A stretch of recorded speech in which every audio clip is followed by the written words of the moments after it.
Hey y'all, my name is Litta Monea and I'm here with Vae Vanilla and we about to get into her mental health check-in. Let's get into it. Okay, so let's see if you watch it. If you don't watch it, to break the ice, I like to ask my guests to rate their mental health from a 1 to 10, 10 being the best. So what would you rate your mental health right now? I would rate my mental health a 7. Okay, that's good. Like, I ain't gonna lie, that's a really good number. What's the components of your 7 right now? Like, what's everything that's kind of like making you feel like you mentally stable? It could be better, but right now you okay with it.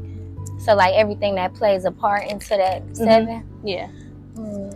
I'll say things that play a part into it are me like knowing how it feels to be in worse situations and knowing that I'm not in those worse situations. So I guess it makes me think like it has to be better than what it used to be, you know?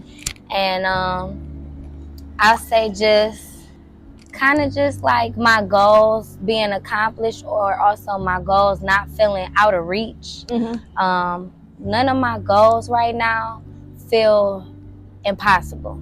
Literally none of them. So that's a good feeling, because it took a minute for me to get to that point where everything I want in life just feels like I can do it, you know, with hard work and dedication. Okay, we love that. Yeah. Everything is like a full circle sometimes, or a 180. And I feel like if you doing something that's better than before, everything gonna come right back to you in the way that you want it to come. Yeah. So for our first question, y'all, we about to get right into it. All right, I'm ready. How do you self-neglect? One thing I can think of I do is I try to tell myself like, fuck everybody, I don't care what nobody think. But deep down, I feel like everybody cares. You know what I'm saying? Like, but I think that's the way I self-neglect, because I'll try to trick myself into thinking I don't give a fuck about things I do care about. And when I think about that, I think about people who act like they don't give a fuck what nobody think either, and I think they cap. I think everybody cares to a certain extent. Like, even if it's not certain people, but you care what your family think or your loved ones, you know, etc. So the way you self-neglect is just avoidance. Like, you avoid shit. So it's like, instead of talking about it, you self-neglect by avoiding the issue. Yeah. Something like that? Yeah. Okay, then yeah, you got the question right. Cause shit, I be caring about a lot of stuff, and I just be like, let me just curse the game. But that shit be hurting my feelings deep down. Like, and that's just like, sometimes you can't really just say something like you feel like you can, but then you can't. Then you either look pressed or you just look like you care too much. And you're just like, girl, it's not that deep. I be feeling like it's protecting my mental health sometimes. Avoiding it? Yeah, or just tricking myself into thinking, you know, I don't care. I kind of be thinking it be working too.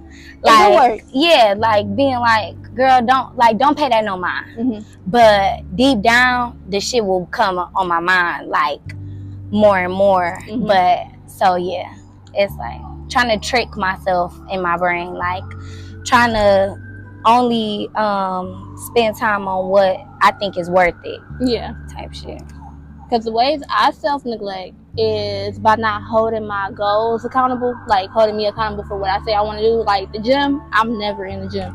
But like on the vision board I did, I want to be in the gym. I want to live. I want to be a certain way, but I'm never in the gym. So I self-neglect me in my health aspects, like what I want to see myself as. So I self-neglect there. I think that's the only way I self-neglect. Other than like, now I create boundaries, but that's how I was self-neglecting, just letting people do what the fuck they want to do to me. But yeah, that's a good answer. That was a really good answer. I'm going good. Alright, so for our next question, if you could go back, who's a person you would forgive? Who is that person? For me, it's probably like a lot of old female and male friends, or just associates, co-workers, a lot of like that I held grudges. Like when I cut ties with those people, it's like it took me years to like look back and be like, some of them that I cut off wasn't worth it. But it's not even about forgiving them. It's just kind of about not treating people like they were just like cut off.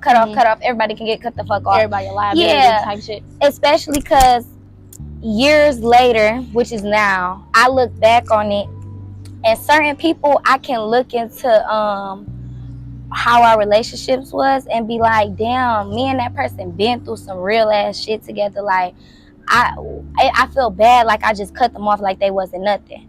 And I think that was because I was kind of really in that boundary mode where it's like anybody can get the cut the fuck off, and I want y'all to know that. Yeah. And it wasn't, looking back, I would have just forgave and forgot, and I would have just, you know what I'm saying? Yeah. Looked past the problem and not took it that serious.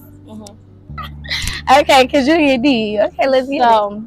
In the first part of this video, when we asked you about your mental health and like how you see yourself now, it could be worse. She has accomplished so much in her career right now, just having like personal growth, professional growth, and career growth. What would you tell your younger self right now, looking back? So for me, I just hate the feeling of wasting time. And I've always felt like that, even when I was younger. Even like my younger self felt like that. And so I don't know if I have to grow out of feeling like, bitch, you need to be doing something, and like, you know, you need to be doing it before you this age type thing. I might still have to grow out of that, but it's like I knew my younger self was already thinking that, but I kind of want to tell her like, no, for real, don't waste no time. Start on what you want to do now, like, because there's certain things I was doing like, and then I got it, because I would tell myself to like stick to it. Like whatever you start, finish it. That's what I would tell myself, because my younger self was always worried about wasting time and getting a head start and getting on shit early. That I was making businesses, creating them, they would do good, and then I would just stop, and I would have a new idea, and I would, you know what I'm saying? So that's what I would tell my younger self, like, stick to what you start. Because I think the fact that I was telling myself, you need to have a boutique or something like that at this age, and by this age you'll be super successful. When I started it and got like motion with it, that was enough for me in my mind. It was like, you did it, you doing your shit. But the sticking to it so it could be bigger years later, that's the part I didn't do. So and not even just that specific example, but just period, like whatever you start, stick to it. Because if I would have kept doing that business I started at 15/16, it would have been huge by now. You feel me? Yeah. So that's definitely what I would tell my younger self. Okay, I fucks with it. I definitely. You remember the boutique? Girl, I remember most of anything your ass did. The graphic t-shirt, right? And it was like, I think I was just like, oh, I'm doing shit. Like I'm always doing some shit, but that wasn't the important part. The key part was sticking to it. Yeah. I want to ask you, have you ever dealt with mental health issues? Yes, definitely. I've felt like I've dealt with depression. Also, I feel like I've dealt with like bipolar depression, which is like sometimes you sad, then you happy, then one day you sad, then you back happy. It's like a back and forth thing. Some people tell me I'm bipolar, but I don't like to diagnose myself with shit like that, because that's kind of more serious. But yeah, like I know I'm not all the way there. I know I'm not, like, and so yeah, I mean, I've definitely dealt with mental health issues. Yeah. So how do you know your mental health is declining? When can you feel you just need to like put yourself back to Vae? For me, I'll be in a mood and I just be thinking like, bitch, it could be way worse. You like, you really don't have nothing to be this like fucked up about. And I have been in worse predicaments, and it's crazy. Like what I'm experiencing now is when I was in fucked up predicaments and I was in this crazy survival mode, just fucked up, I was like going on beast mode to like ignore that shit, act like it's not happening, keep a smile on my face, work.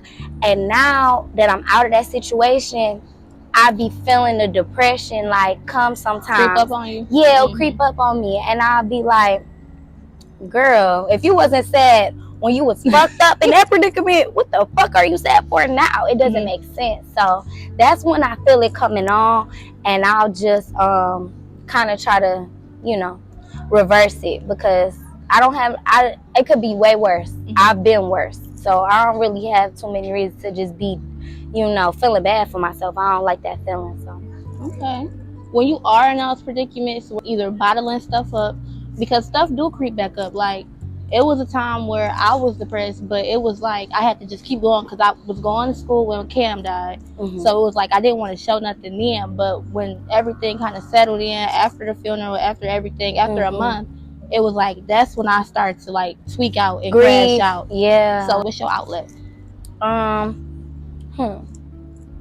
Well, first I say I definitely know your like that feeling you saying, because you know we had similar situations, and that's kind of what I mean, where it's like when you in a bad predicament, all you know is like keep yourself busy. Like for us, we experienced a similar situation. So when our boyfriends passed at the time, it was like, I know you know the feeling. It was like, okay, let's plan the candle lighting. Okay, let's do the funeral, the memorial, you know, make sure the family good. And then it's like you don't really grieve until after. So like that's kind of like, I think that's, thinking about that situation, it kind of relates to what I said about being in that survival mode and not getting depressed until I'm out of it type shit. So, but as far as who I've been to when I don't have my homegirls to vent to, I do like journaling. It helps a lot.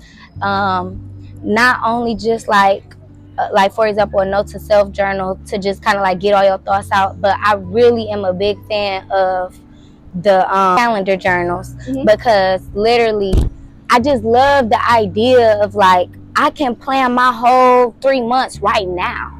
I can write, like, literally when I flip to this page and it's the next month, I already got at the top, bitch, you better have this much in your account or what the fuck is you doing type stuff.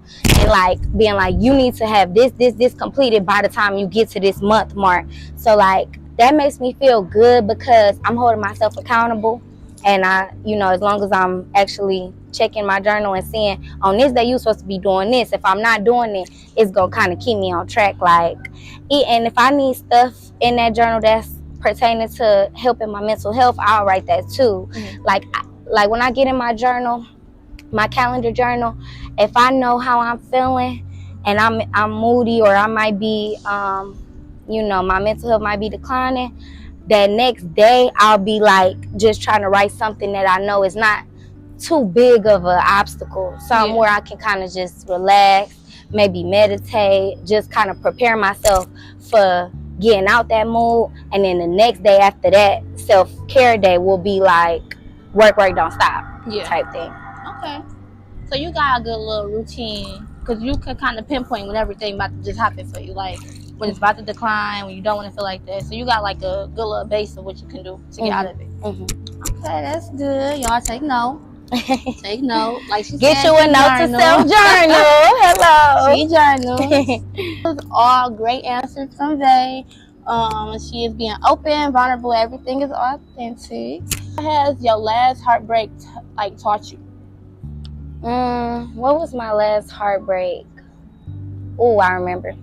My last heartbreak taught me to really never depend on nobody for shit. Okay. Like never, because it's like this literally is your life, you know.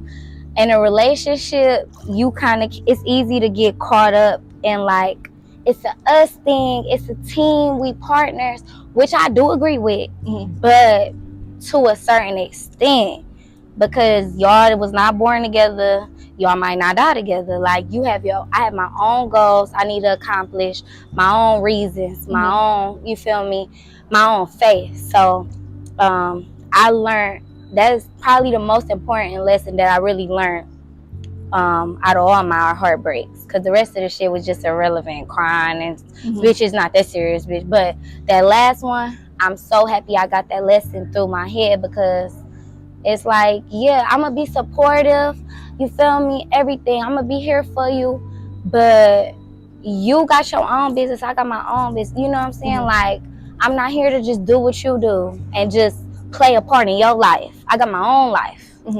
So yeah, that's the biggest lesson. Okay. I'm gonna make sure I teach that one to my daughter for sure. Okay. So what would you tell the young girls that listen to your music, that don't really know too much because they ain't really, like, you know, dealt with a heartbreak yet, or if they did, they gonna keep dealing with it because, you know, life just don't fucking end. But what would you tell the younger people that you wish people told you about going through heartbreak? Well, I ain't gonna lie, my mama did tell me this one time, and when she told me, I was like, girl, shut the fuck up. You don't know. You don't understand. But looking back, she was right. Was like, your first heartbreak always feel like your worst. And like years later, you gonna be looking back at this shit like, what the fuck? It's not gonna matter. Yeah. Later on in life, it's not gonna matter. You might feel like it's part of your story a little bit, so it matters a little bit, but realistically, it don't fucking matter. It's not. But in the heat of it, it's gonna feel like your world is ending, but it's not. And like me, I had to get past it to look back like, what was I tripping on? Like, I'm really embarrassed. But yeah, it was true. You ain't gonna care about that shit later. Okay, thank you. Yeah, of course. Over these crusty little boys. You got 24 hours to cry over a nigga. That's my rule. You got 24 hours, maybe 48, if depending on how severe it is. 48. But yeah, they say 24 hours. No, that's really important. They say like only give yourself 24 hours to feel bad for yourself or to be in like a messed up mood. So that's important, and that's real, because the next day, sleep it off, and you should be okay. Outside, okay? Outside. So to close this up, I am going to ask Vae, in which ways do you journal? So I've been trying to tell myself to, I've been trying to make myself journal every day, but it's hard, and I haven't been consistent with it. And so I more so journal, like in my note to self journal, the most that's in there was from when I was trying to like be strict on the 30-day fast and kind of just break habits by, you know, avoiding that habit for a whole 30 days. And I was writing every day, just journaling every day of those days, so I would just keep on track and stay disciplined. And that led me up to one day when I was about to pick up my journal and start a 30-day fast. I was looking at my calendar journal, and it was the start of Ramadan, which like led me to be a Muslim, because I had already knew a lot about the religion. And when I started researching it more and more, it kind of ended up feeling more comfortable to me than what my previous religion was. So that's the most, so yeah, religiously now I journal a lot to just kind of keep on track of my prayers. And during Ramadan, I was writing every day, just trying to stay on track, like just to stay disciplined. So yeah. Okay. But before we wrap this up, y'all, Vae is my best friend. We've been friends since 4th grade. Yay. But I just like to give people their flowers while they're here. Like, she really has been working hard towards her goals. She got out of Detroit, moved to Cali, left me, but you know. But you here, I miss you. But you know, she really do work hard towards whatever she want. When we was younger, she used to save money in like ice cream jars and shit. And I don't know, she really just been like a real key factor in like my growth as well, only because like I really did have sisters that would bully the fuck out of me. But it's like when I get around my friends, they make me feel better. And Nevaeh was one that really welcomed me into her house and stuff like that. Cause like as a kid, for me, I wasn't poor, but I was like kind of on the low end. And it was like when I went to her house, I forgot all about that shit. Like she really made me feel like I was really like family, and her family did too. So I really do appreciate Vae to this day.